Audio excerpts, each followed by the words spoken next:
भारत की वजह से आप हमारा जो एशिया कप है वो यूएई में जो है वो नहीं जी, यूएई में नहीं जा रहे हैं सर। आपको क्या हो गया? आप जरा हिम्मत तो पकड़े ना, इतने नेगेटिव क्यों है आप?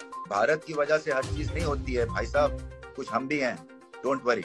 बिस्मिल्लाहिर्रहमानिर्रहीम, अस्सलाम वालेकुम, वेलकम टू माय चैनल। दोस्तों, जैसा कि आपने सुना कि रमीज़ राजा का ये कहना था कि भारत की वजह से हर मर्तबा ऐसे नहीं हो सकता। असल वजह क्या है कि पाकिस्तान को मेज़बानी मिली है एशिया कप 2023 की, और जो भारत है उसकी वजह से पाकिस्तान से ये मेज़बानी वापस ली जा रही है। चूँकि भारत चाहता है, भारत का ये कहना है कि हम अपनी टीम जो है उसे पाकिस्तान में लेकर नहीं आ सकते, हमारी टीम को काफ़ी ज़्यादा ख़तरा है। और आपको बताता चलूँ कि रमीज़ राजा का ये कहना है कि सियासत को और पार्टियों को क्रिकेट से बहुत दूर रहना चाहिए। और इस मौका पर आपको बताता चलूँ, रमीज़ राजा का ये कहना है कि अगर 2023 की मेज़बानी पाकिस्तान को ना मिली और भारत की टीम पाकिस्तान में ना आई तो पाकिस्तान का जो क्रिकेट बोर्ड है और पाकिस्तान की जो टीम है वो हमेशा हमेशा के लिए एशिया क्रिकेट कौंसिल से अपने आप को अलग कर लेगी। और आने वाले वक्तों में, आने वाले टाइम में कभी भी पाकिस्तान की जो टीम है वो एशिया कप नहीं खेलेगी।